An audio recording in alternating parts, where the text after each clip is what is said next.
श्री राम समर्थ। सितंबर 20। गृहस्थी का स्मरण ही दुख का कारण है। हम राम से केवल यही मांगे, हे राम, यह सारा संसार तुम्हारी इच्छा से चल रहा है, उसका मैं एक पामर तुम्हारे लिए भारी कैसे हो गया। तरह तरह के बड़े बड़े और अनेक अपराध हो जाने पर भी तुम तो माता की तरह क्षमा करते हो।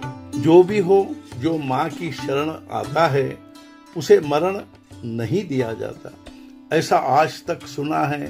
तो हे रघुवीर, तुम मुझ पर कृपा करो।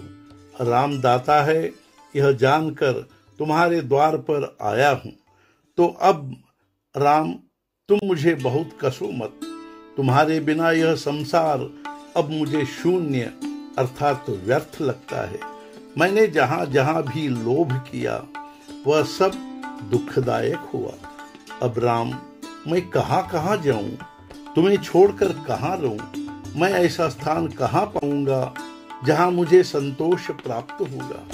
तो अब भाव हो या न हो, हे राम, अब तो मैं तुम्हारा ही हो गया हूं। अब कैसा भी करो, अब तो मैं तुम्हारे दरवाजे पर पड़ा हूं। अब संसार के मान सम्मान की कोई इच्छा नहीं है, उसमें मुझे कोई चाव नहीं है। हे रघुवीर, ऐसी कृपा करो कि यही भाव मेरे मन में दृढ़ हो जाए। अब मन में जैसा आए वैसा करो, किंतु इतनी कृपा करो कि मेरा मैं न रह जाए, अर्थात मैं का अहंकार पूर्ण नष्ट करो। जब तक देह की संगति है तब तक मैं मेरा की वृत्ति है। जिसे अभिमान होता है वह कभी अनुसंधान नहीं कर सकता। अंधकार जब बहुत घनीभूत हो जाता है तब उसे मिटाने का दूसरा कोई उपाय नहीं सूझता। जब सूर्य का आगमन होता है तब अंधकार अपने आप मिट जाता है। गृहस्थी में संकट तो आने वाले ही होते हैं, तो तुम मैं जो कहता हूँ उस पर गंभीरता से विचार करो और बहुत दुखी मत बनो।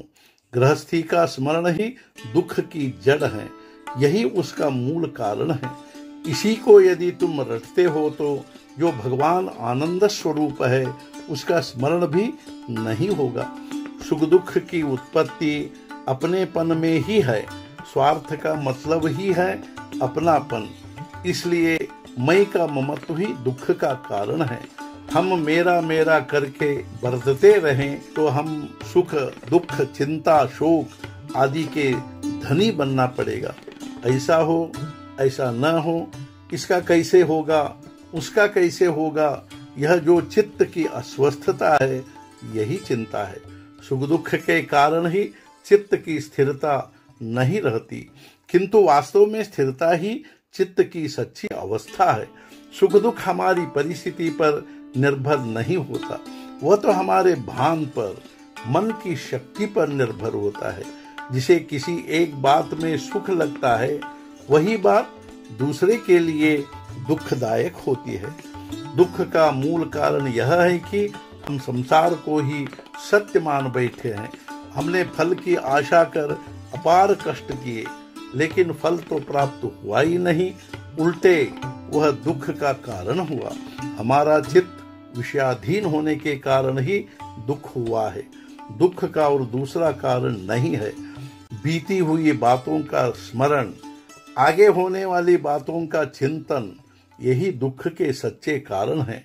इसके लिए एकमात्र उपाय है भगवान का अखंड अनुसंधान।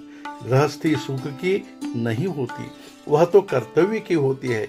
अतः चित्त में वृत्ति स्थिर करके रघुवीर का भजन करना चाहिए।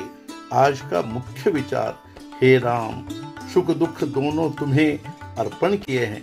अब तो तुम्हें जो मंजूर है वही करो, सिवाय इसके मेरी कोई अभिलाषा नहीं है। सद्गुरुनाथ महाराज की जय। जय जय रघुवीर समर्थ।